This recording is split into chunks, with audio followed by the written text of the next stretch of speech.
I'll figure it out. It's like these words been embedded in my head since I had these kids. Like that's all being a mother is about.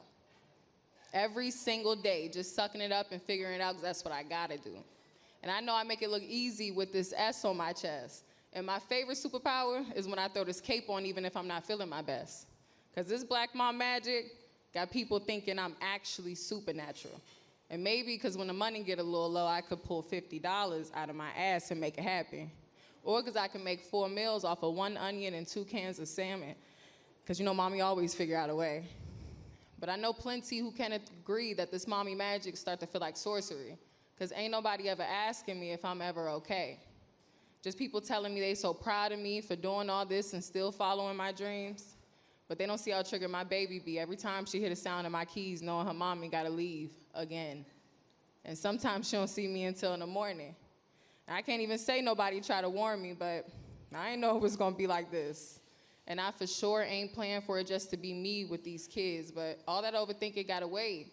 Because who the fuck else is gonna make sure these bills get paid and they take these trips and have all this extravagant shit? I mean, these kids like sushi and crab legs and $300 shoes.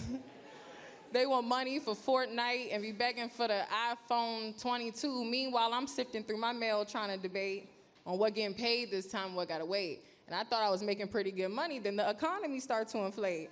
So now I need like 2, 3 jobs just to make sure we straight because they dependent on me. And my kids love their daddy. And I know he loves them too. But you know how daddies do.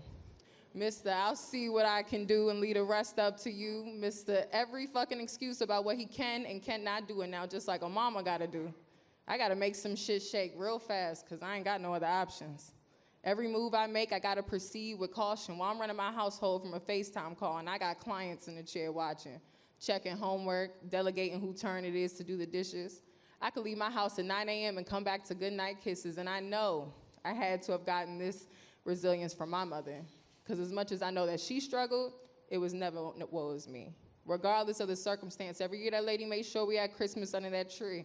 We ain't always had what we wanted, but we always had what we need. And that right there is probably the reason I work too much, but these bills is telling me I need to work harder. And maybe I should have been a little smarter and made better decisions. Maybe I wouldn't be parenting under these single conditions. But for some reason, they chose me to be the one to break all these generational traditions. Because I know my son got to beat all these statistics that I got stacked up against him because I wanted to be a baby, having a baby way too early. So I be praying this boy done seen enough to not want to make me a grandma before I'm 30. So I do everything I can to protect them from the trauma that was gave to me. I pour all my love into them so that my sons don't go out here and try to find it in the streets. And so my daughter ain't trying to find her worth in some older nigga sheets. And God forbid I say I need a break. Everybody start looking at me different. Like taking care of your mental health as a black woman is a privilege. Like I'm showing a weakness. The whole time I feel like I got the world on my back, then I got a baby on my hip too. I got to structure and provide, then flip into this loving, nurturing mother too. And no, I'm not complaining. But I am saying this shit is mentally draining. And the craziest reality of being a black mother, I could ask my mom for help. She'd say no and get the same help to my brother because I'm strong, as she proudly tells me that I got that from her. So really, it's no villages no more. All I got is me to make sure my babies never go without. So just give me a few minutes while I figure all this shit out. Poem.